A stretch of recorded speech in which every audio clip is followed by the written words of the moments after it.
Oh, hell yeah. This is Dubs OT. Can't wait. With John Dickinson. Hey, JD, what you up to, sugar? Long time no talk to. On KNBR 104.5 and 680. Streaming live at knbr.com and on the KNBR app. Going to end the half. And this time, a more conventional make from three. So the three-point shooting in the second quarter, the difference for the Thunder, and they'll have the 19-point advantage at the break. All right, that was ugly, but we welcome you in here. Happy New Year, everyone. It is Dubs OT with JD here on the Sports Leader as we come to you to start 2026 at Harmonic Brewing in Thrive City inside the tap room right outside Chase Center. Cheers to a new year. And cheers to many better games than we saw tonight for the Golden State Warriors as the Thunder wind up with the 19-point lead at halftime. They go on a 19-0 run in the second quarter, and that was pretty much all she wrote for the Warriors in this game. It gets even uglier in the second half, and the Warriors wind up losing to the best team in the NBA by a final of 131-94 in the building that sits behind me here. As Golden State loses in their return home and at the beginning of this 10 of 11 stretch with a ton of home games to begin January. It was supposed to be a new fresh start. They'd won 5 of the last 6, and then they decided to punt on tonight. So we'll get into it. No Draymond Green officially due to rest. We had the Steph ankle tweak from the game on Wednesday in Charlotte. And then Jimmy Butler popped up ill this morning, and so Jimmy Butler wasn't even in the building tonight. And maybe some combination of the Steph ankle plus wanting to get Draymond rest, and then Jimmy, a little under the weather, just led the Warriors down the path to do their best Thomas Morstead for tonight. They're punting. The Warriors have punted more, I feel, in the last month than the 49ers have. To be perfectly honest, although they did, in fairness to them, win one of those games that you could perceive as a punt going back to Cleveland about a month ago. So we welcome you in. Happy 2026. We'll be with you here at Harmonic for about the next 90 minutes. It is a good night, as every night is always a good night to be at Harmonic. We've got Grace. We've got Julia behind the bar. Stop by and say hi, if not tonight, in the future. As we'll be out here at Harmonic 95% of the time. Unfortunately, we're not going to be out here tomorrow because of the 49er game, but everybody in the Bay looking forward to the 49er game back here at Harmonic next Wednesday and ready to talk some Dubs basketball. And I guess where I want to start tonight, because there just is not a lot to say about the game itself, frankly. I mean, I don't know where you sit, but this is kind of what I always expect it to look like when the Warriors have one of these games where Steph and Jimmy and Draymond are going to be out, and you could add D'Anthony Melton to the equation. We'll get to Jonathan Kaminga because, again, it's another day where Jonathan Kaminga makes himself a part of the story even by not playing. You'd think this would have been a great opportunity for Kaminga to get out there and play some minutes, and Kaminga popped up as a very late addition to the injury report due to some back soreness. So we'll get into that between now and 11. But, again, I'm more surprised when the Warriors don't play their main guys, their veterans, and it doesn't look like tonight. But I have to give the Warriors credit, not necessarily for tonight. You're going up against OKC, who's a team that for the first couple months of the season looked like they were going to be a major challenger to the Warriors' 73-9 all-time regular season wins record. And they cooled off mainly because they had a difficult time and couldn't beat the San Antonio Spurs over the last couple of weeks to a point where maybe that's gone by the wayside here as we hit the 2026 portion of the schedule. But I do think the Warriors get credit for the most part, in a sense, not having a lot of games when they've sat these guys out as they have this year look like this. Now, the Warriors have only won one of them, I think, which was the game in Cleveland. Jimmy played the game in Chicago, and there's been games where Steph has missed due to legitimate injury. And tonight, falls officially under the category of legitimate injury for Steph and Jimmy illness. So they're probably not going to get the $500,000 fine that sometimes teams get for violating the league resting policy for an Amazon game. This being an Amazon Prime game, and so it falls under the nationally televised window of can't rest your players without having a reason. Well, the Warriors had a reason. We all saw Steph roll his ankle in Charlotte on Wednesday afternoon, out here in the early part of the afternoon on the West Coast, and Jimmy, again, who's to quibble with whether somebody is ill or not.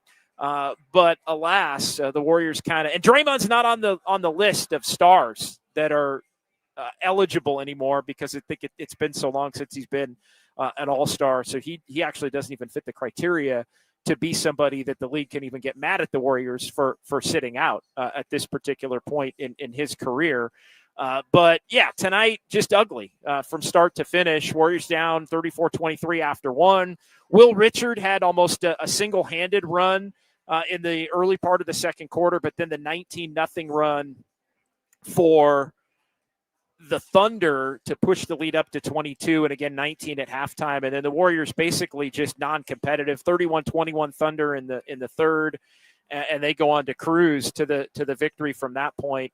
Again, 131 to 94. But where I wanted to start is, is there a concern level for you? And again, we open up the phone lines at 808 KNBR, 415-808-5627. Golden State Lumber and Showroom text line, best YouTube chat in sports. Is there a concern level that tonight and the path in which the Warriors chose tonight, holding Steph out with the ankle tweak and Jimmy with the illness and Draymond flat out just due to rest, that on the injury report, is there a concern that this will stunt some of the momentum that the Warriors were starting to build here over the course of the last couple of weeks, where they had won 5 of the last 6 games?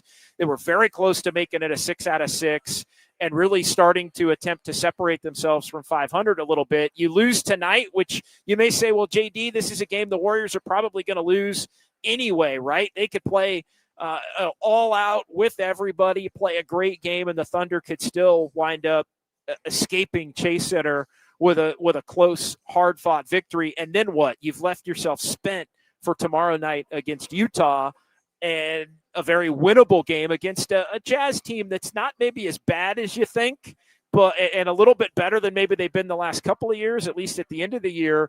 But tomorrow becomes the game essentially that the Warriors go all in on with the rest and precautionary motives, let's say, as it relates to how they handled the injury report. So any concern? Because I think at times, even a competitive loss against a team that you think you can build a roster between now and the end of the year, the Warriors believe that they could build a team.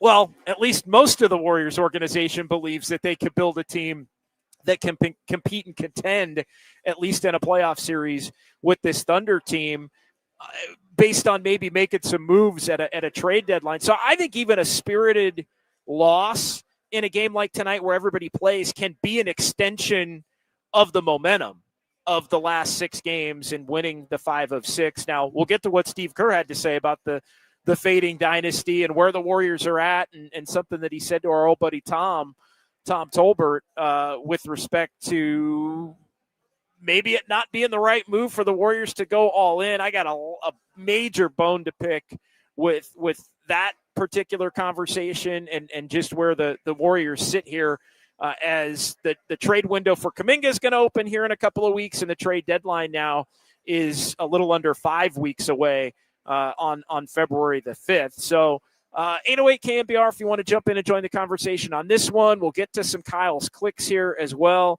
as we get things rolling. But that's kind of the first thing that I wanted to point out and kind of ask the question, like, is there any concern about stunting some of the momentum? And I guess you can say, well, JD, no concern for that as long as you bounce back and everybody plays tomorrow and you get the win tomorrow. Now, you can't get the win tomorrow against Utah after holding people out, and you got major problems then going to play a Clippers team that's playing better. Like, I think this thing is too fragile at this point to put rest over everything given the fact that the Warriors had done all this work in the last couple of weeks, and they're what? 2 games over 500 coming into tonight, 1 game over at the end of the night. And with all of these games, because tonight was supposed to be the start of the stretch that was going to, get this team on track, I guess, with all the home games and the lack of travel and all of that. And then, I don't know, it just seemed a little demoralizing to see the Warriors basically punt on this game by 10, 11 o'clock in the morning, with there still to be 8-9 hours away from tip-off. And you say, well, good opportunity for some of the young players to play, get into a rhythm and the like. But again, I would have some concern, that, and I'll just say it, you go in on tomorrow by holding off on tonight, you better get tomorrow. Otherwise, you should be held accountable twice as strongly for going about this practice. And I think that's the other part of the issue that I have with the Warriors doing it, is the fact that they haven't nearly been good enough this season to just say they're going to give away 5-6 games. And you could make the case now that that's exactly the total. Like, it's just not just 5-6 times going to say, but we might win 1 out of 6, 1 out of 7 when a bunch of these guys are not playing. And I just think, if the goal is ultimately to avoid the play-in tournament and get into the top 6, I just don't think that this team, regardless of what you think of, whether they can hang against an OKC and win a game against an OKC, I don't know. I just don't. I don't think it's the right course of action. Another question that I'll throw out there here to the people in the YouTube chat and at 808 KNBR 415-808-5627. Will Richard, not the greatest game for anybody really, up and down the Warriors roster, but you look at Will Richard, ends up with 13 points, and he has the mini run there. And one thing that's been true of late, and it wasn't a great second half for Will Richard in his 27 minutes. And again, I mean, you just look at this Warriors team so overmatched by this Oklahoma City team, and they've got Jalen Williams back, and Shai Gilgeous-Alexander's doing his thing. And defensively, you're just kind of waiting for them at some point to put the clamp down on anybody. And, you feel for this Warriors team, as shorthanded as they were, that when that clamp came down, that there could be an extended negative run for the Warriors, against them at that point. But Will Richard has continued to flash and continued to be somebody of late that has, shown himself to be a player that needs to not only be a rotation player, but somebody that might wind up in some of the better versions of this Warriors team being a closing player. And something that just kind of flopped into my mind during the game, like, are we capping Will Richard's ceiling? Because we've seen him go for 30 on a night where the Warriors were extremely shorthanded.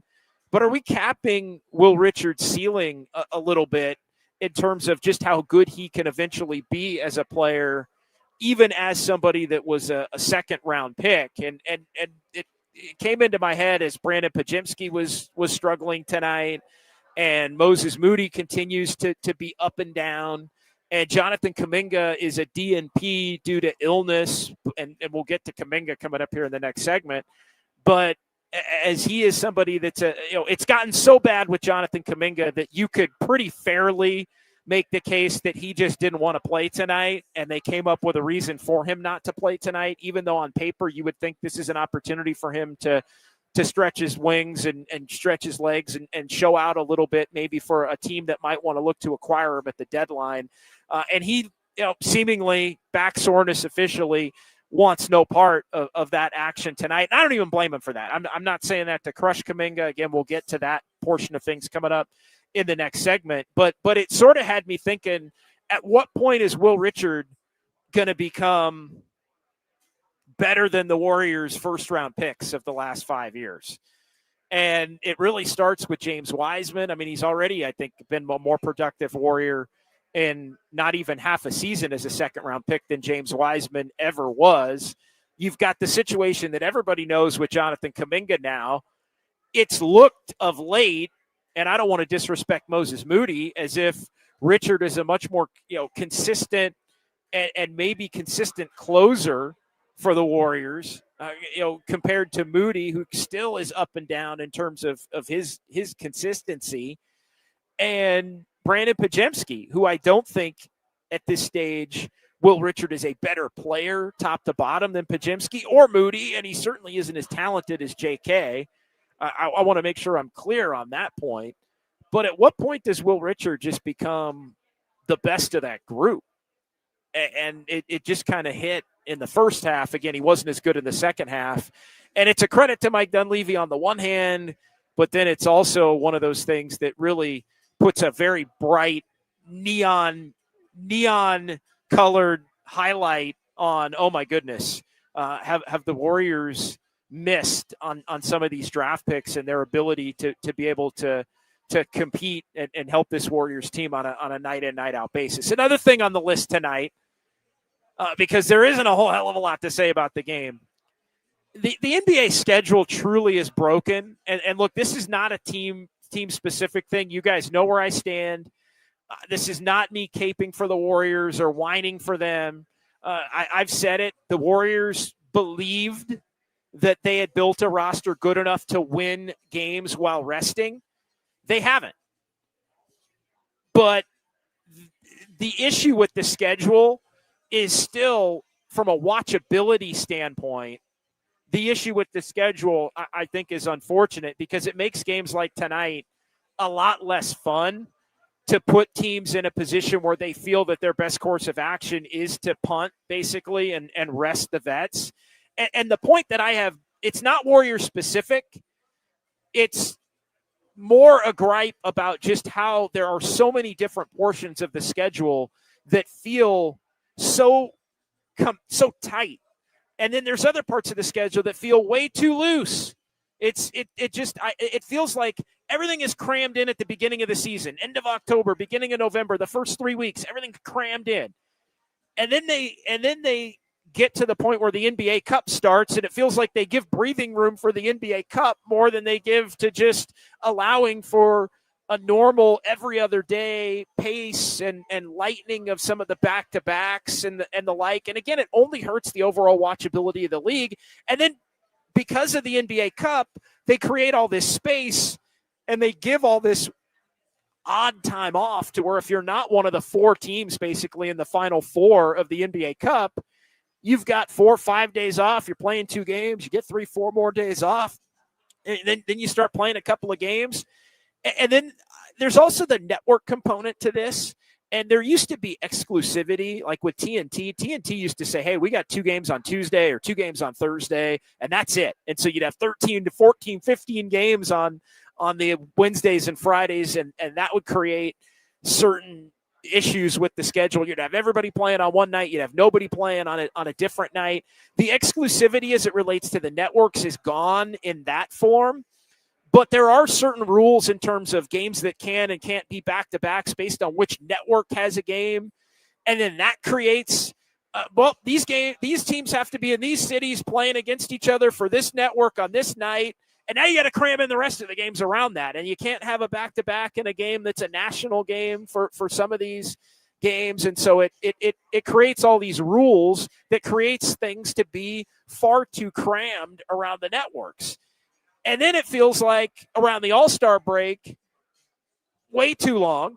You get a week off for the All-Star break. Who needs that? That was done to appease the Stars, who were supposed to care more about the All-Star game because the Stars felt they didn't get a break, and everybody else got 4 or 5 days. They didn't. Now they basically make it 8 days, and so the Stars can get their break, and now you're wasting time there. And so while it's not exclusivity, I just feel like there are enough days on the schedule where maybe if you started the season a little bit early, eliminated some of the preseason, our buddy Tim Bontemps of ESPN, he saw my social media post and kind of reached out and said, well, JD, it's not the networks as much anymore because of the way things are diced up. But his thing, and it's a great point, is the preseason. And I still think there are more opportunities to just go every other day more. But I think the reason they can't go every other day more is because they want certain games on certain networks on certain nights. We kind of agreed to disagree on that point, and Tim's pretty piped in. as it relates to what's going on in the league office and how they build the schedule. So I'll stand down to Tim on that, because he does know and has conversations, and I think is kind of fighting his own crusade to make the game spread out, because the quality of play is good throughout the league, but I think it could be even better if you eliminate the games where teams, and it's not just the Warriors. Again, this is not a cape for the Warriors. Oh my God, the schedule's against them. Oh my God, they can't. Oh, everybody's against. This is not that, because that and if you watch here on YouTube or you listen on KNBR, the Sports Leader or whatever podcast it the next day, I don't typically complain or have sympathy. Like, the Warriors thought they had this thing dialed to where they'd be about 20-10 right now, even with the schedule that they had, because they believed that they were deep enough. And as it turns out, they're not deep enough. And so that's on them. I want to make sure I make that point clear. But tonight, nights like tonight do drive me crazy, because I think it is a league-wide issue. And my issue tonight is it makes a game. Maybe the Warriors lose anyway, but this should be a game where the OGs are playing the young gun champions that may threaten their all-time record. And it just should be a game where you see everybody play on the court, and more apt to play, because when the schedule comes out, these are one of the games that you look more forward to as you move forward. And I already see it on the chat. EB here. How come OKC isn't complaining about the schedule? You're right. Again, this is not a Warriors-specific gripe. I want to make that point clear. It's a NBA viewer gripe, because the reality is Steph and Draymond and Jimmy could have played tonight, and the Warriors still probably don't win the game. But you know what? Maybe we're more entertained, and as Bennett says, maybe OKC will start complaining when they hit the point of the schedule that rivals the beginning of the year schedule that the Dubs have. Or maybe they'll complain in 3 or 4 years when they're an older team as opposed to a younger team is more maybe where I'll go with it. But 808 KNBR, 415-808-5627.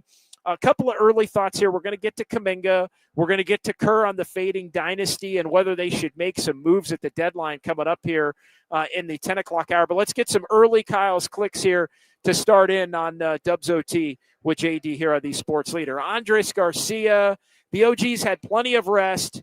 Why are they running scared of the Thunder? I kind of agree with that. Like, here's the other issue that I have. It took 2 weeks. It took 2 weeks for the Warriors to get to a point, even with all the time off that they had. It took 2 weeks for them to get back to a point where they were like, damn, we need to start resting guys again. And let's be honest, again, while literally it was not rest because Steph has the ankle and Jimmy came up ill, but this was effectively a rest night. This was effectively DNP, I'll bleep it.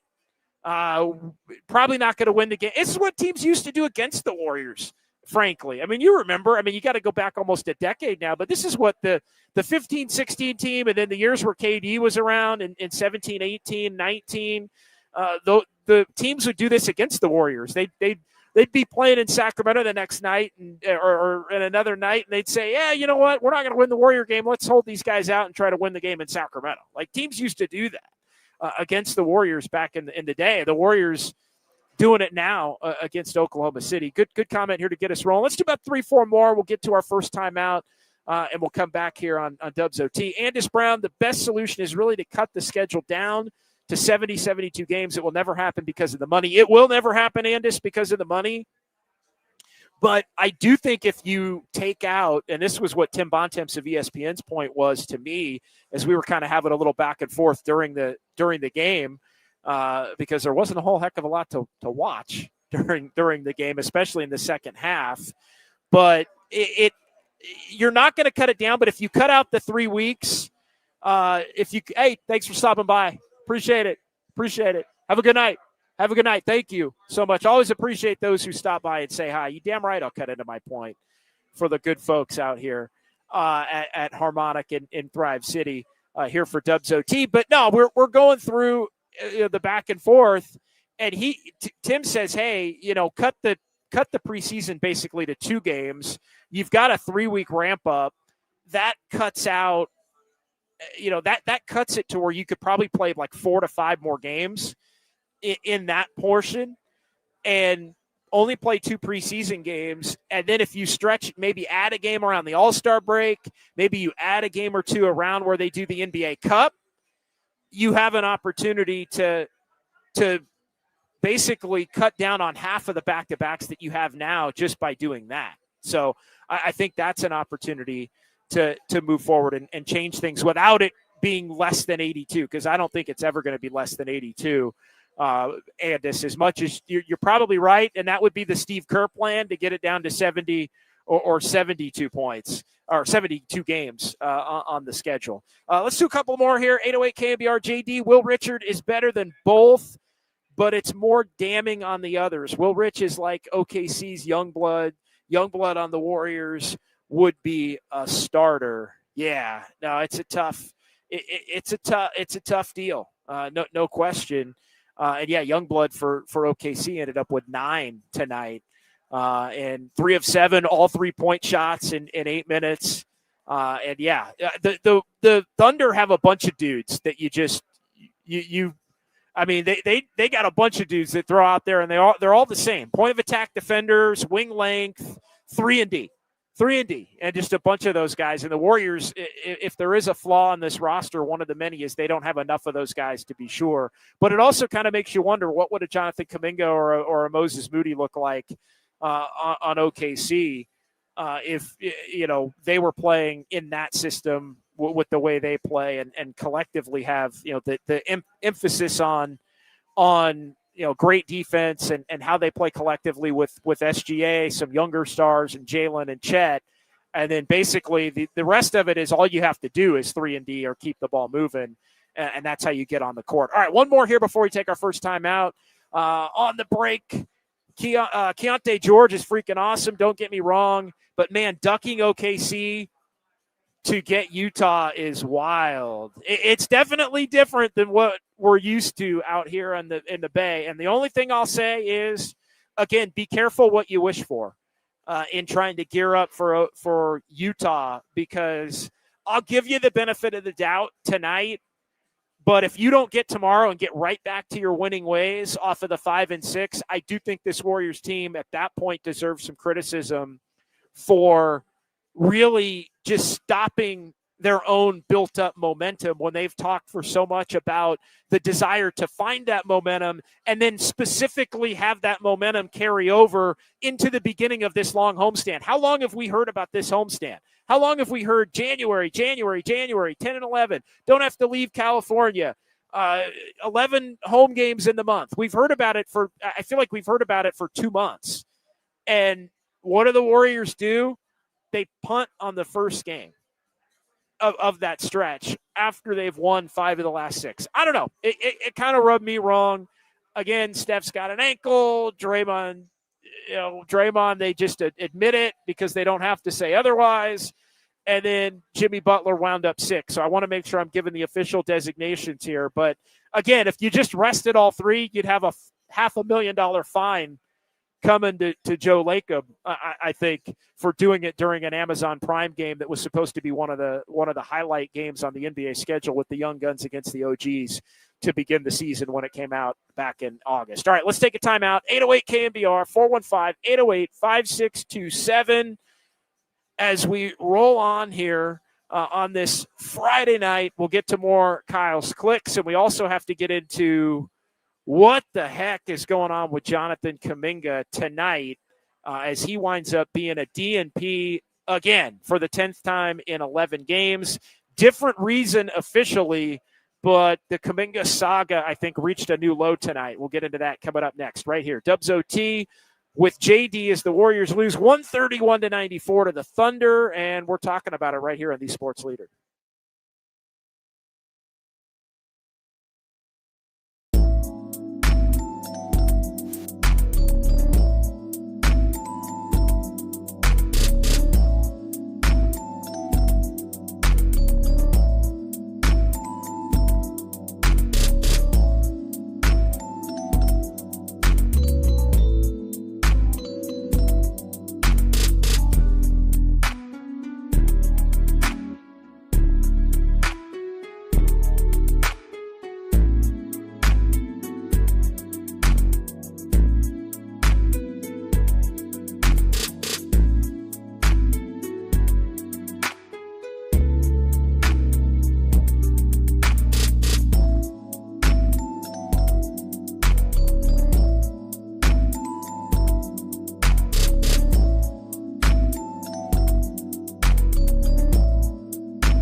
Live from downtown. Curry, way downtown. Bang! Bang! This is Dubs OT with John Dickinson on the Sports Leader. Streaming live at KNBR.com and on the KNBR app. Hans is regulating. And Richard with a steal. Richard! The rim at home. He does this a couple times a game. It's tough to dribble around him. Shea Sayers into it now. The crowd's erupting. You have some momentum. You're only down 5. You're forcing turnovers. Yeah, the Will Richard run, kind of one of the only bright spots for the Dubs. Early second quarter, Warriors found themselves down double digits, and then Will Richard helped Golden State pull to within 2, and then it was a wipeout, 19-0 run for OKC. They turn it on in the second half. They win 131-94 over the shorthanded Dubs. No Steph, no Jimmy, no Draymond, no DeAnthony Melton, and no Jonathan Kaminga, as Kaminga popped up on the injury report late here, now inside of 2 weeks from his ability to be traded. We'll get to everything that was said in a missed opportunity for Kaminga to see the floor tonight with everybody else out, and we'll also get into the conversation as to whether or not the Warriors are doing right by Kaminga to throw him out there when he hasn't been out there at all, basically, in 9 of the last 10 games, 10 minutes total in the last 10 games before tonight, because I do think you could make the case that cooler heads prevailing is not putting Jonathan Kaminga on the floor as much as I've been critical of his play during his time with the Warriors. So we'll get to that in just a moment, but we do want to get back to the YouTube chat. More Kyle's Clicks, Kyle Haar in the Daly City Studios. Kyle, I haven't given you a formal welcome into 2026 here as we get into the 10 o'clock hour and our first 2026 Dubs OT show. Yeah, Happy New Year, and what a day to start the new year out with a bang. No Steph, no Jimmy, no Dray, no Melton, and no win. No Kaminga, and yeah, the game was over at halftime. I mean, the game was over in hindsight at about 11 o'clock this morning when the word came out. And again, the Warriors, in fairness to them, a lot of these games when the Warriors have done this have not turned out as ugly as the game did tonight. But, yeah, it just kind of a momentum. I don't like the momentum crushing component of it for Golden State in a at a time in the season where they were really trying to bridge the end of last year and how disappointed they were at being 2 under 500 with the beginning of this year and all the home games and all that. Now you come back, you win tomorrow against Utah, and you go get the Clipper game, or you win 8 of the next 10 with all the home games coming up, and then maybe we're having a different conversation. I'll give them a mea culpa on that moving forward. But for one night, I don't like it. Even if you say, well, JD, they probably weren't going to win this game anyway, going up against the juggernaut that basically has become the Thunder. All right, more from the YouTube chat, Kyle. Let's continue rolling on here. We'll try to go rapid fire here, but always love to hear from the best YouTube chat in sports. Mr. GOAT, 1996. This really makes me mad as a Warrior fan, watching this team just throw away games like it's nothing at home to the Thunder. You always feel bad for the people who, again, this is a premium ticket. Schedule comes out in January. Schedule comes out in August, and you see December 2nd, January 2nd, OKC, defending champions, kind of the new wave team that's being propped up like the Warriors of a decade ago, even though I think we would all agree the Warriors more dominant and, more star power and all of that. And the Thunder have a few championships to win before they're in that level of conversation as it relates to, stretches with titles. But you look at a game like tonight, and it's one of the first couple of games you schedule, or if you split season tickets with a group of people and you have a draft. I know back in the day, growing up, you'd have a draft of like which games you wanted to go to. And so that's a big part of it. And so I think, this would have been a top probably 5 pick. And so it's a premium game to be sure. And to have this be one of the games, because the Warriors, I think, are at a point where they don't think losing tonight is going to hurt their momentum because they're going to get guys back tomorrow and win and keep it rolling in that way. But it's just a bummer, man. Like to one, be a fan that paid a premium for this, and the games are all, for the most part, dynamically priced, where you're paying more for the bigger games in front. And then you wind up, it's one thing to have an injury. And again, technically you can say these are injuries, but it's just kind of a buzzkill for the beginning of a year and the beginning of a season. And then there's that side of it, but then there's also the side of it, as Mr. Goat points out, which I think is where Mr. Goat is going, where it's, hey, this team needs to win or try to win every game they possibly can if they want to get to 6 or they want to get to 4. They, in essence, haven't been good enough to this point to be able to say, hey, we can just kick one away. Or if you're 20-11 or 20-12 coming into a game like tonight, maybe you feel you can do that, right? Or you're 22-12 or whatever it would have been at 34 games into the season. You feel, all right, you know what, kick this one tonight, and then you go get tomorrow, you're on your merry way.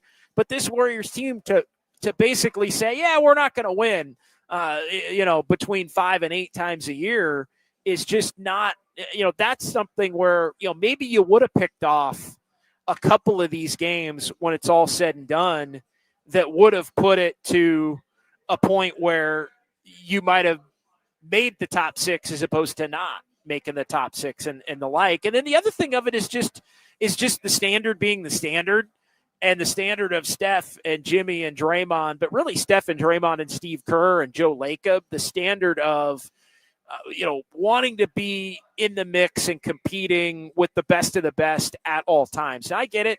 Age is undefeated. And as much as I don't like it, you can make the case that it is the smart thing to do with the older team to make sure you gear up and get as many of the so-called games that are right there for you to get.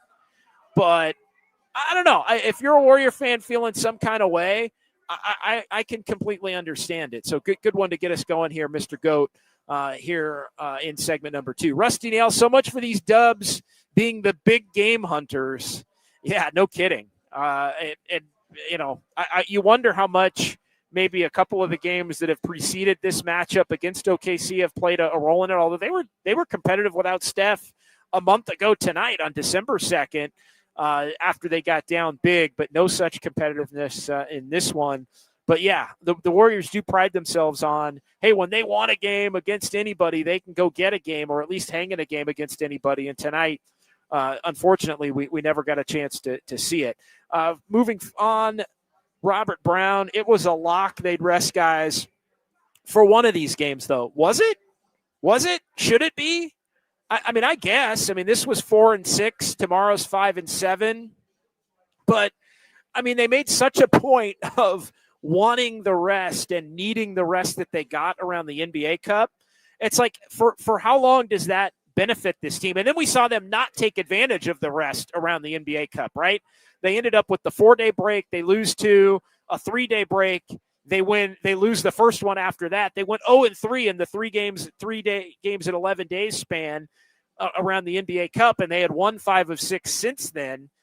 But that stretch really, maybe it freshened them up for the stretch that was to follow, but they didn't make use of that time either. Now, maybe if they had gone 3-0 in that stretch on top of the 5-1 or gone 2-1 in that stretch on top of a 5-1, we'd be having a completely different conversation about it. So I don't know whether it should be a lock, although I guess in hindsight, I guess it is if you look at 4-6 and 5-7, because historically that's been when the Warriors have done it in the past, and historically that's been when the Warriors have made a point to say that they're not fans of the schedule layout when it gets into the 3-4 and 3 and 3.5 because it was an afternoon game, and I guess maybe we should have seen it coming, but I don't think that means you have to like it, Robert. Next up in the YouTube chat, Max Lopez, I hate it, but the sad reality is none of this matters until we see the roster after JK is shipped. Well, that brings us to Jonathan Kaminga, and wow, things have gotten, I think you could potentially say, to a new low point for Golden State with respect to Jonathan Kaminga, who let's hear what Steve Kerr had to say before the game, Kyle, because this was a game where, Steve had said a couple of days ago, or maybe within the last week, that Kaminga is a player that needs longer runway to basically be comfortable and to play better. He needs to know that he's going to be able to play, between 20 and 30 minutes, needs to get more touches to be comfortable and work his way into the game, as opposed to what he called some shorter stretch type players that can come in and thrive only on their energy. And it basically doesn't matter whether they play 5 minutes or whether they play 25 minutes, they can make an impact on the game. And so, tonight was really, on paper, the perfect opportunity for Kaminga to get that run with everybody out. Now, the last time he got this opportunity was the game in Cleveland. He went 1 for 10, ended up not finishing down the stretch. If you recall, that was a game where he was ticked about not finishing down the stretch in that game, even though he was 1 for 10, and the Warriors had a group of guys that were playing better. And that was the game where he and Draymond were seen having a heated conversation. And that also led to Kaminga basically being a DNP coach's decision for 9 of the last 10 games. Kerr rewarded him with the game in Phoenix, where he did not play well in 10 minutes. And then I think cooler heads prevailed, and the decision was made. All right, this is not for Kaminga. He's basically going to be somebody that if he can't play a lot, isn't going to play at all, because the Warriors have guys who are better at that role, and it's not for Kaminga. And others who are going to be mentioned here in the clip that we're going to play from Steve can do that. And then you have the question as to, well, what's the best thing for the Warriors and JK as we get closer to January 15th when he's eligible to be traded? Because you could make the case, and I've said this, that the most catastrophic outcome or situation for the Warriors and Kaminga at this point in time would be if Jonathan Kaminga found himself injured and unable to be traded. Bad for the Warriors, who need to use his salary slot to try and improve the roster. Bad for Kaminga, who wants to be where he has an opportunity to play a hell of a lot more. And so you have to wonder with what happened tonight, because Kaminga was not on the injury report coming into this game until about 2 hours before tip-off, when it already had been announced that everybody else was going to be out, and the door was kind of open to Kaminga getting a larger runway. And Steve Kerr had said today that Kaminga was going to get extended minutes tonight, because how could he not with the shorthanded roster? And then Kaminga pops up with the injury. So here's before the game, Steve Kerr on the difference between a player that can come in and play in short bursts versus what Kaminga's told him about how he plays better in longer stretches. And again, this was as Kaminga had shifted from not on the injury report to questionable with back soreness, and then wound up not playing after this clip from Steve, which was at about 5:25 this afternoon. Let's roll. Yeah, I think generally, guys off the bench who are playing shorter minutes, shorter burst minutes, are guys like Gee, Gary Payton, high energy players come in, and you feel their impact right away with the energy, the crashing, just a nose for the ball, that sort of thing. I think JK is a player who, and he's told me this, it's not like I'm just, surmising this, but he's a player who needs minutes and touches to get his rhythm going, and wants to make plays with the ball. And guys who play shorter bursts are generally going to be guys who play off the ball and who make hustle plays, energy plays. And it's a different type of role. It's why Gee has been good in that role. I mean, he just plays like a ball of fire for 4 minutes, and then you take him out. And so it's a different type of role. Yeah, different tempo. That was Kerr before the game. Again, Steve Kerr said today that Kaminga was going to play and play extensively, and then the injury to Kaminga pops up. And it makes you think that Jonathan Kaminga was like, nah, I don't want to do that. I'm out on that. like either through his agent. Again, we don't know the whole story. We'll see if it ultimately gets reported on, but it makes you think, and I've been reluctant to go there in terms of the injury that popped up when he was taken out of the rotation, going back to the middle of November, and when there was the reporting on Kaminga feeling scapegoated at that point after he had been starting to begin the season. And so it's not hard to come up with a theory where Kaminga basically sees, oh, now y'all need me to play 25 to 30. I ain't about that life. I got a sore back. I'm out. I'm not playing tonight.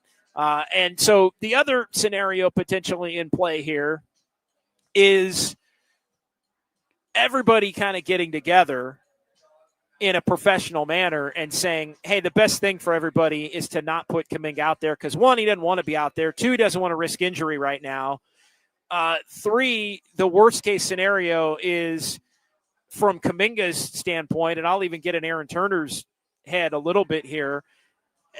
My client does not want to risk injury that could prevent him from being elsewhere because we want him elsewhere. Do not throw on him, all right, tonight we need you, JK, because we don't want any part of that. Potential risk. He hasn't been playing a lot. Now you might ask him to play a lot. If he's playing well, that could potentially risk even more injury. So I kind of get it, to be honest. But I think it's a situation where, to me, and again, this is just me, it can be debated whether JK is tapping out on a team that's already tapped out on him.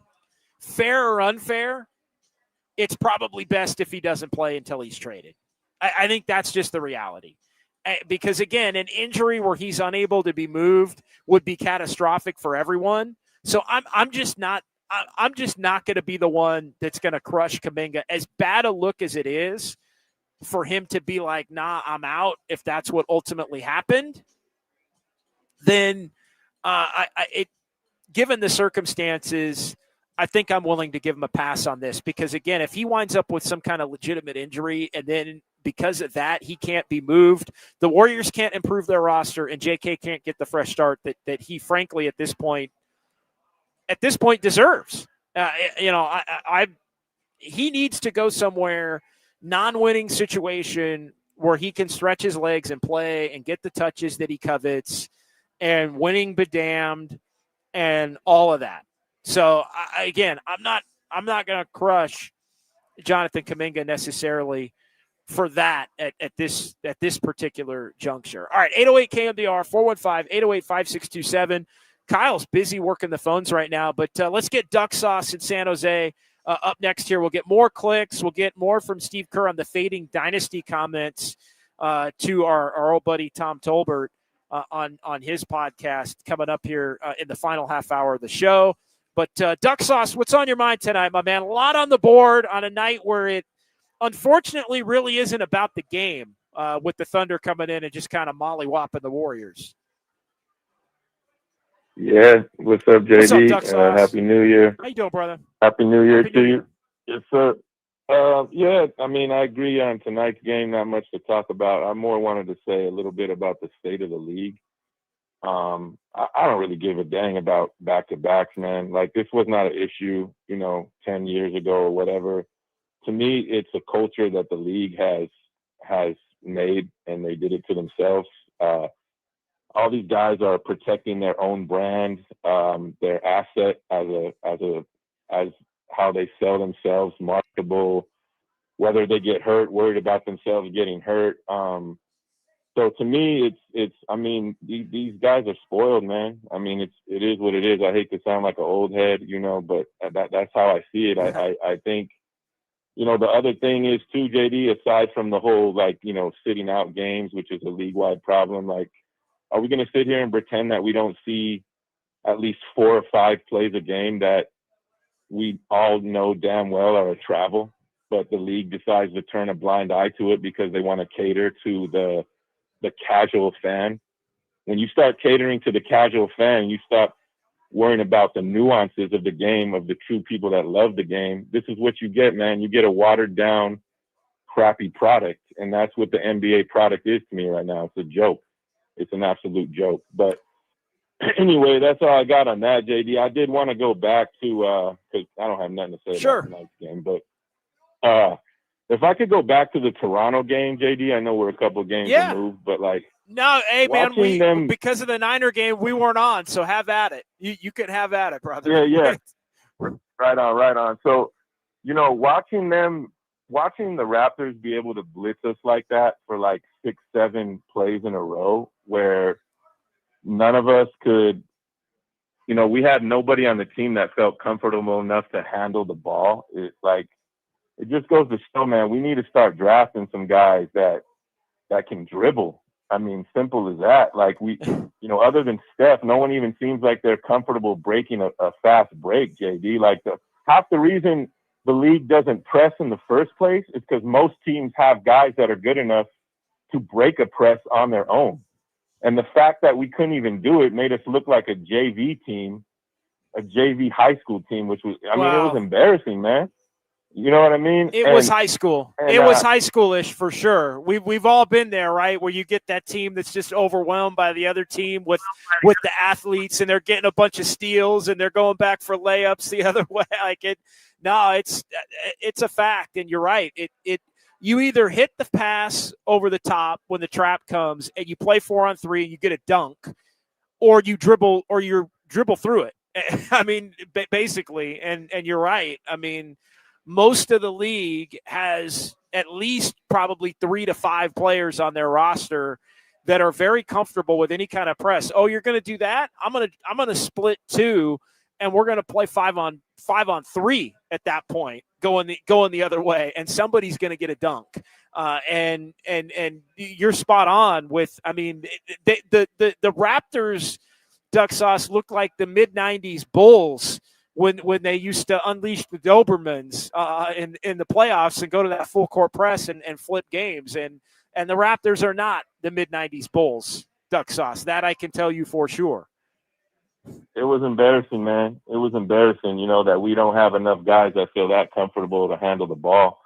You know, and the last thing I'll say to answer kind of one of your earlier questions, JD, is like, if I had to pick, I'm more excited about our second-round draft picks than I am our first round guys. Like, I'd take future Will Richards and Quentin Post over Pods and Moody and Kaminga any day right now. I mean, to me, it's not even close. So that's all I got, my man. Appreciate the time as always. I'll talk to you. No, I appreciate it, Duck Sauce. I mean, at this point,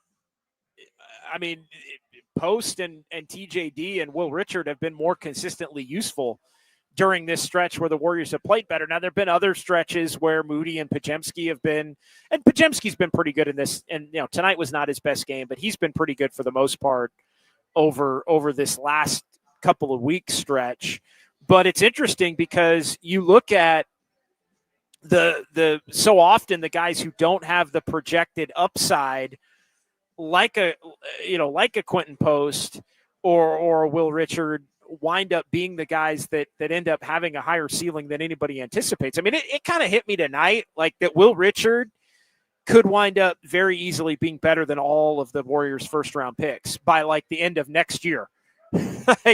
It's also fascinating, Duck Sauce, to bring it back to this point where you look at, as the Warriors filter through who the keepers are versus the players that might be looked to be included in some kind of a trade, Kaminga's gone.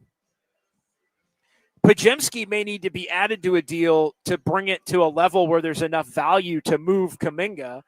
And Moody is maybe more salary filler at this point than somebody that you definitely need to continue to have on this roster. I mean, Will Richard, in some ways, I think has made Moses Moody more expendable. I think he's made Buddy Hield more expendable in terms of throw-ins for salary purposes to change the trajectory of the roster in some of the deals that have been made. And that's on the one hand, it's a credit to somebody like Will Richard. And I think Quentin Post is a keeper. I think TJD, we'll see. He's brought an element that the Warriors have needed.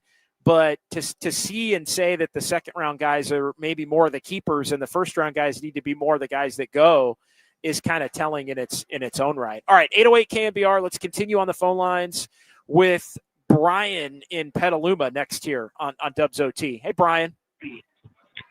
Hey, man, how's it going? Been Good. a rough night, rough few days, rough start to the season for us. I gotta say, I'm really disappointed in the fact that we don't have our stars out there on a night like tonight.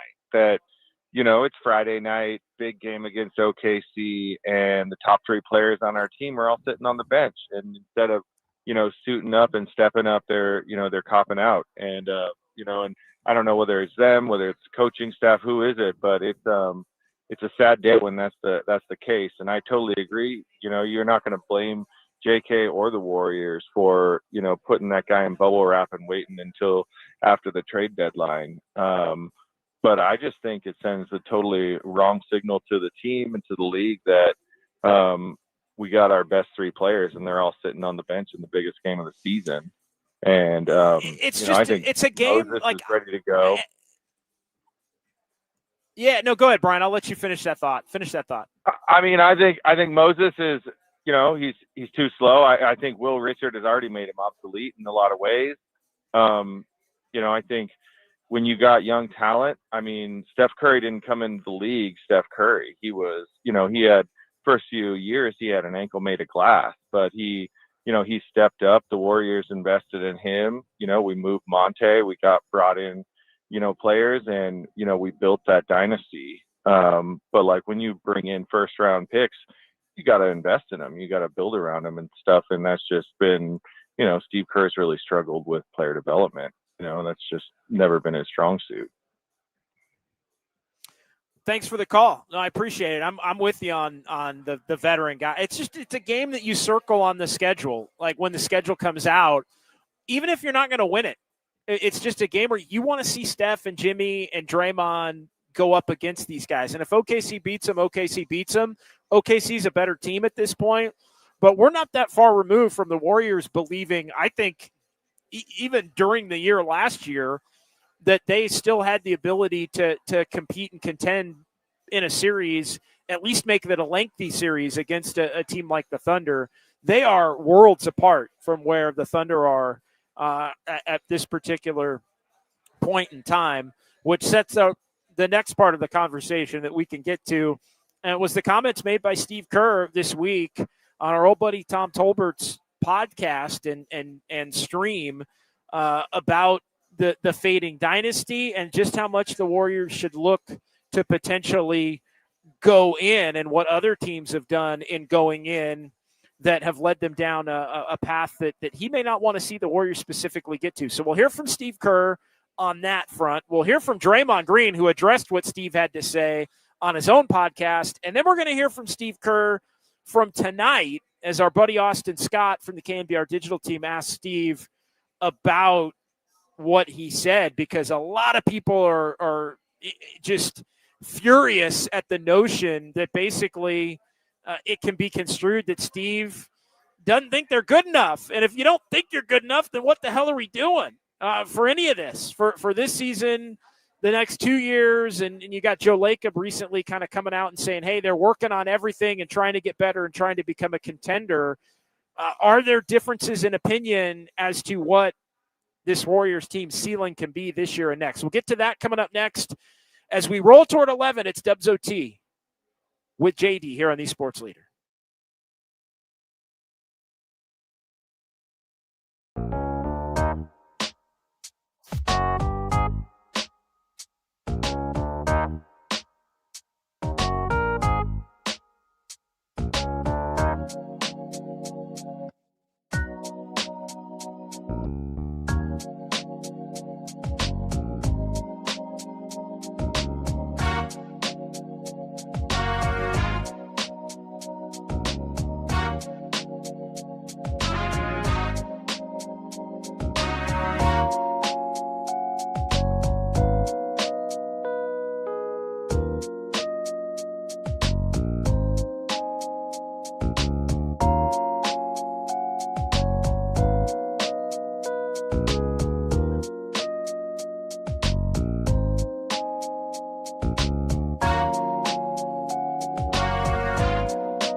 KNBR presents the sounds of Dubs OT. I can see the headline now. Kerr says Warriors better without Curry. No class, no balls. I want to get my joy back. I'm happy here, off the court. Now here's John Dickinson. All right, welcome back. Sounds of Dubs OT. We're live here at Harmonic Brewing in Thrive City. Cheers to Grace. Cheers to Julia, closing up shop here as we enter 2026. Again, bummer, not going to be here tomorrow night. Warriors and Jazz are going at it. Late tip, 7 o'clock tip, but of course we're going to be all over the 49ers and the Seahawks.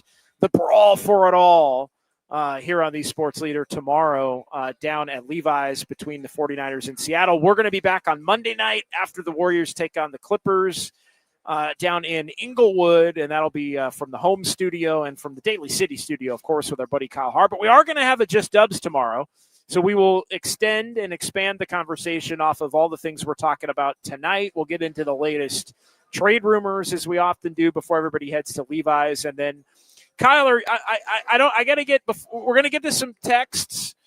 We're also going to get to our Sounds of Dubs OT here. We'll hear from Kerr and Draymond about the fading Dynasty comments. But Kyler, are you feeling maybe we do a quick pod at some point tomorrow, late, we get it out, we get a podcast, we get it, we blast it out, pod only, nothing live, talking about the game tomorrow. Maybe we get it out Sunday morning. Are you in on that, Kyle Har? Are you in on that? Oh, yeah. Or are you just too ninered out?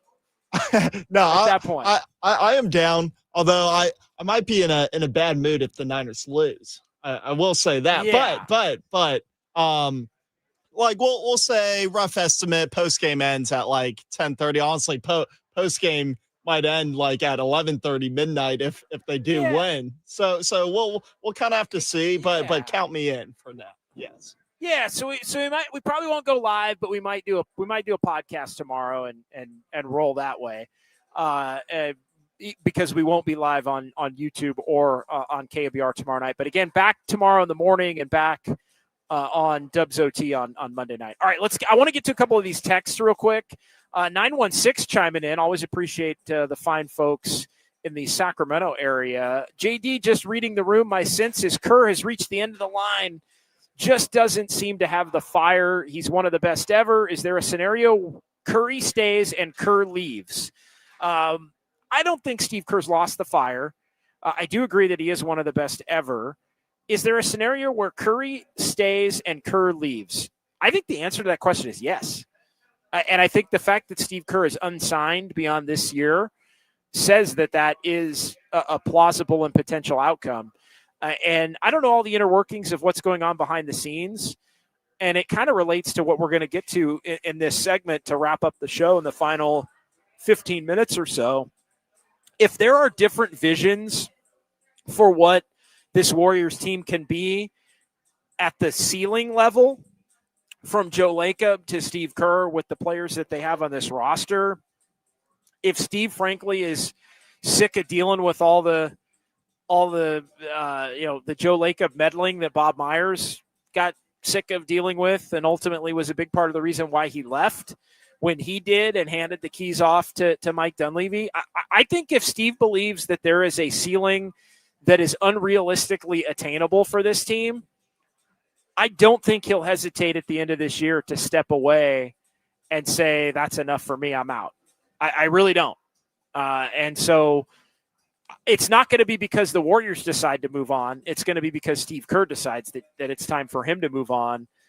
And then that would lead the Warriors into this final stretch. So I think it's absolutely plausible as you look at the way things stand. 510, I heard Dallas reached out to the Dubs about Anthony Davis, but the Warriors did not want to part with Draymond. I think that's fair. Again, Anthony Davis is a little heavy and a little injury prone at this point. Now, I think maybe the Warriors playing better the last couple of weeks would lead them to not want to move Draymond in that kind of deal.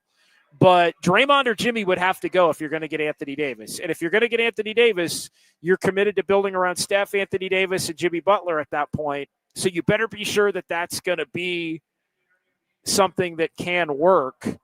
I'm not done with Draymond. I know a lot of people are. I'm not done with Draymond at this point. I still think you have to build the roster to where you're good enough to compete in the regular season with him being more of a 25-minute-a-game player, needing his nights off, while also understanding that you want to have him for the biggest of the big games, because I still don't think I've seen in the biggest of the big games, when everybody's around, him come up short in terms of his ability to handle an impact toward winning.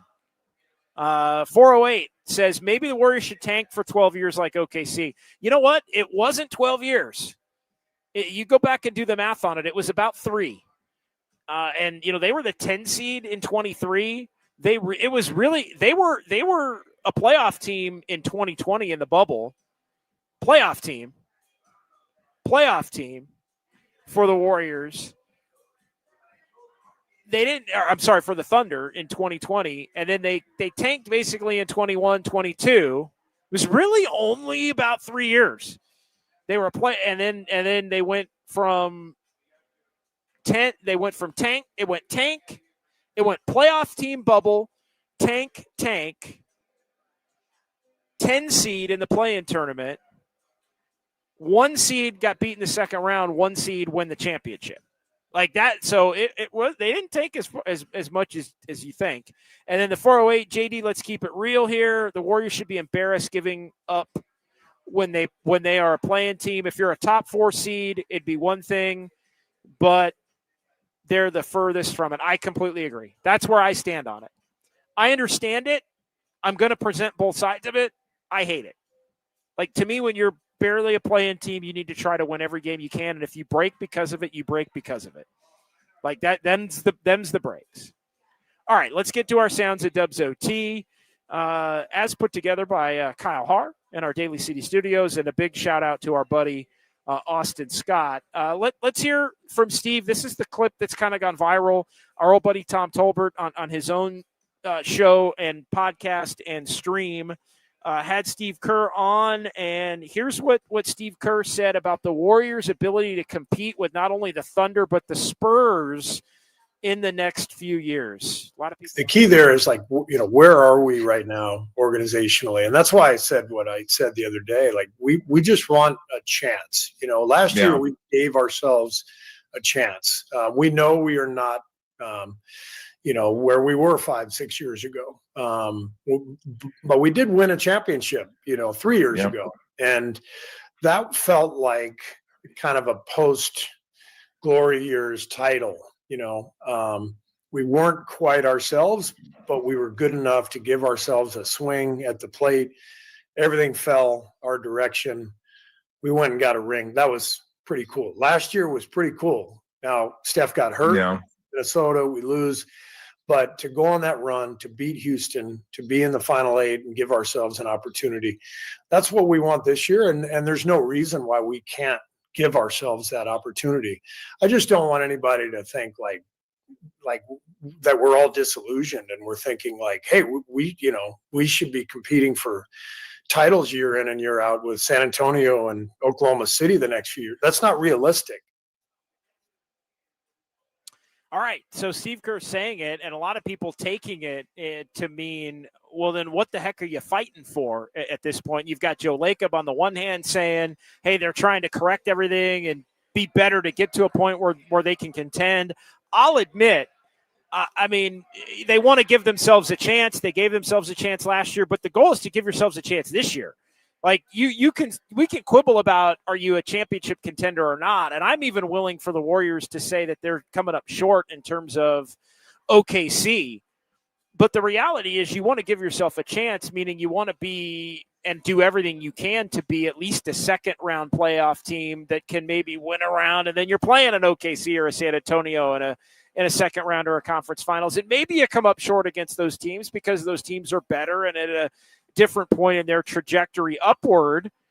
But the reality is, I think you need to be willing to do what it takes to try and get to be as good as you possibly can. I don't love that. I don't think I don't necessarily think the way it was framed was fair, to make it about this difference of opinion as it relates to where Steve thinks are versus where maybe Joe thinks things are. But I don't know. I don't think anybody thinks they're on that level, but the goal should be to try to get to that level maybe one more time in the next year or two, and at least have a fighting chance to win a round and maybe play one of those two teams and give them a run for their money to where maybe if something happens, you can win a series. And the Warriors to this point are short of that.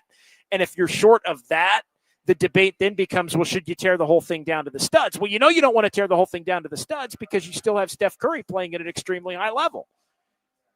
So then what's the next course of action that's kind of in between? All right, let's hear from Draymond. That's what Steve Kerr had to say. Here's Draymond's response to what Steve Kerr had to say, and then Kerr's going to clarify tonight what he said with Tom a couple of days ago. Here's Draymond. I know a lot was made this week about Steve's comment about us being a fading dynasty. And when you get down to it, the reality of it is, it's true. Dynasties don't last forever. What you do is you try to prolong them as long as you can. You try to build on them as much as you can. He didn't say we're a dynasty that faded. He said we are a fading dynasty. Guess what? Steph Curry's in year 17. I'm in year 14. Klay Thompson, who's gone, would be in year 15. Steve Kerr is in his 12th year coaching. He didn't start with us from the beginning. Bob Myers is gone. We've been at it for a while. He's not throwing salt. He's not putting the team down. It's true. But it's our job as the ones inside the dynasty to try to prolong it as long as we're given the opportunity. And that's where we are. How much more can we do? That's the goal. That's the mindset. That's the mission. That's the reality. And look, if we're debating fading versus faded, I mean, I think that's an easy one, right? Everybody knows they're fading. I don't think Steve was hinting that they're done, but I do think it came off as semi-strong that maybe they don't have a shot at getting a title when you compare where San Antonio may eventually be and where Oklahoma City already is. That, though, I don't think should be mistaken for an inability to necessarily compete. So, I don't know, semantics, word choice, but interesting to hear what Draymond has to say. Now, let's hear the final one here from Steve. This was post-game tonight. Our buddy Austin Scott asked the question from the KNBR digital team.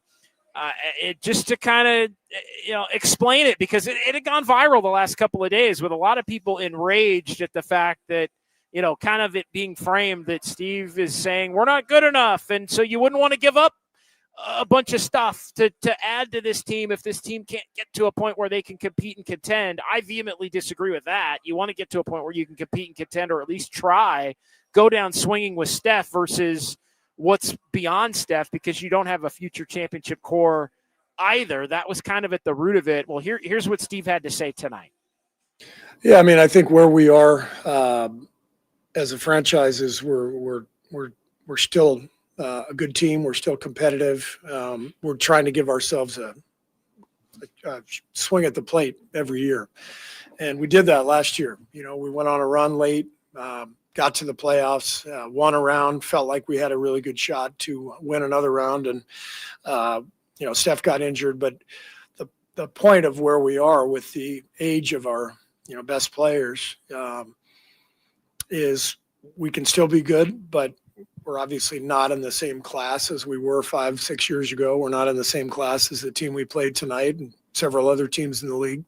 So there's no point in denying that. So I think we have to embrace it and be realistic and give ourselves a shot. And we can give ourselves a shot like we did a year ago by connecting and staying healthy and getting on a run. And we're still good enough to do that. And if you do that and you have a shot, you get to the playoffs, you never know what's going to happen. And I think that's where we are right now. And so we got to keep fighting. Here's where I agree and disagree with Steve. I agree with them in that they can give themselves a shot. I disagree that they can give themselves a shot with the current roster. If that's what Steve is saying he believes, then forget it. It cannot. you got to be willing to look to make a move. You can't say you don't think you're on the level, but you think you can get yourself a shot with the team that you have. Like you can't say on the one hand you're not on the level right now, and then also say you can get there with the team you have. No, by saying you're not on the level, that means you can't get there with the team that you have. So you need to look to make changes. So if Steve's saying he doesn't want to make changes, but this team isn't where it needs to be, can't have it both ways, Steve. I'm sorry. Absolutely cannot have it both ways. You need to, if you don't believe you're at the level, then because I believe they can get to the level, but the only way they can get to the level is with a player or two that are not currently on the roster. They got to make a move to look to it. So that's a key distinction. So we'll table that for now. If people want to weigh in the YouTube chat, we can do that as we get to our final installment of Kyle's Clicks. We're going to postpone and just cut out completely tonight as we wrap things up. We're going to cut out completely our fun with numbers because there's nothing fun about tonight. The Warriors got their ass kicked. Here's your fun with numbers. Warriors got their ass kicked tonight. There you go. Play the thing. Fun with numbers.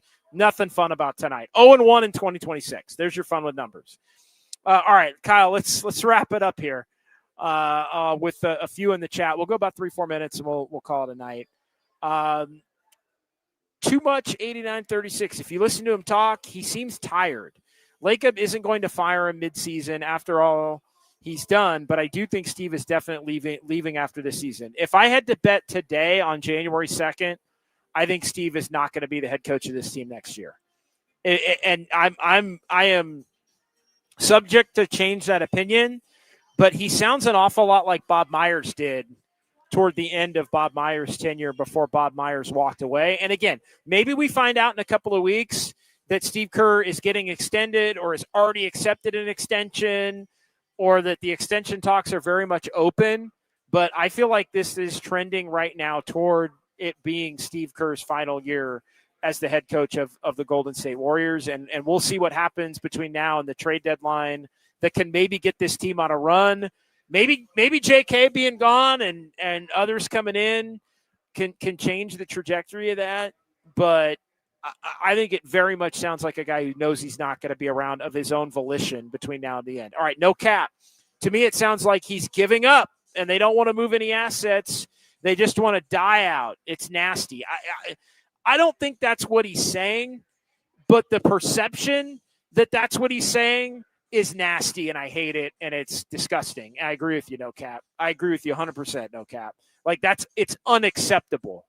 I will say that. It's unacceptable if that's what this ultimately is about. Alpha Papa or Aha Papa. Kerr and Dray are done. Kerr cooked this team. A rebuild is imminent. I don't think Kerr cooked this team. But, yeah, if there comes a point, I always say, and great champions will tell you that, players and coaches that have been through it know when a team has it or doesn't, and you can tell this team, if you know this team doesn't, and if you're not willing to go get it, then it winds up maybe being a wrap. So, I mean, the rebuild is imminent. It's just a matter of, is it going to be 26, 28, 29? When's it going to be? That's the key there. All right, San Jose Jazz fan 8. Kerr loves 13 out of 14 of these guys. Yes, he does. Hey, maybe the JK trade will reinvigorate Kerr, honestly. And I think the Warriors would be better for him being around. But this whole Jonathan Kaminga saga would exhaust anyone. There's no question. All right, let's get 3 or 4 more. Fading? Dynasty's been done for a while, says LM. Yeah, LM, you might be right. Because dynasties, we go back and we backdate dynasties. So right now we backdate the dynasty to 2022. If the Warriors never get beyond the first round again or beyond, then we go, all right, it ended in 2022, but you don't totally say it until you know it. And you're not totally going to know it until Steph and Dray and Steve are really done. All right, let's get 3 more. We're going to go 3 more. Jada Snacks, this team ain't good enough to be having schedule losses. All you do is play basketball for a living, and you can't even do that. This is not the NBA I grew up watching. No disagreement there. No disagreement there, Jada. I'm with that. I'm an OG like that. I'm an unk, apparently, like that. About to be even more of an unk in about 6 days. Coming up here. About to be even more of an unk. About to be on that Phillip Rivers plan. Minus the 11 kids. About to be on that Phillip Rivers plan with no kids. Exactly. All right, two more, Kyle. JD, here's my big picture question. If the Dubs planned on handling JK with this many DNPs, why not just say he's hurt the last 2 weeks? Rather, I don't think they're embarrassing him. I think this is mutual. And I may be proven wrong on that. I don't think they're embarrassing him. I think this is mutual. I think it's been clumsily handled. I think they deserve criticism in it. I don't think you want everybody to know that it's what it is, but everybody knows it is what it is. But I think they are showing him some respect by not playing him tonight, even if they were kind of expecting him to play tonight, and then it wound up maybe with a conversation between his agent and Mike Dunleavy and Steve Kerr and Joe Lacob pregame him not playing tonight. All right, let's get to our comment of the night. Now, time for the Dubs OT comment of the night. Zerkerex, I was at the game and watching the Warriors get blown out. It's hard to watch. I can't change the channel, LOL. Well, luckily, you don't have to change the channel. You can watch the Niner game. You can watch the second half of the Warrior game tomorrow. You don't have to change the channel. You don't have to. And then you can watch on Monday and Wednesday and Friday and Sunday and next week, and we're going to be here for you on that front. All right, Kyle, that's going to do it. My man, I appreciate you. Great show tonight. Who do we need to thank before we call it a night here? Well, Anthony and Ryan, were hanging out. They were running USF and Cal, had basketball games. So we were down a sound editor, JD. So I was doing nobody was working. Everybody was hanging out. Nobody was working. Everybody was hanging out. So yeah, doing a little bit of this, a little bit of that, but yeah, shout out to Austin Scott putting up those Steve Kerr sound bites on our Twitter. Thanks to Kyle, thanks to Ryan McCarthy, thanks to Anthony Garcia. Always big thanks to Kyle Chung, who somehow, I mean, I'm looking at this. The Warriors got beat by, I'm doing the math. The Warriors got beat by 37, and Kyle Chung was +4. I don't know how that happens. He was in for like the 30-second Will Richard spurt. Kyle Chung ends up +4 on a night where the Warriors lose by 37. So I don't know how he does it, but he always does it. We are not trading Kyle Chung for anybody. He is untouchable.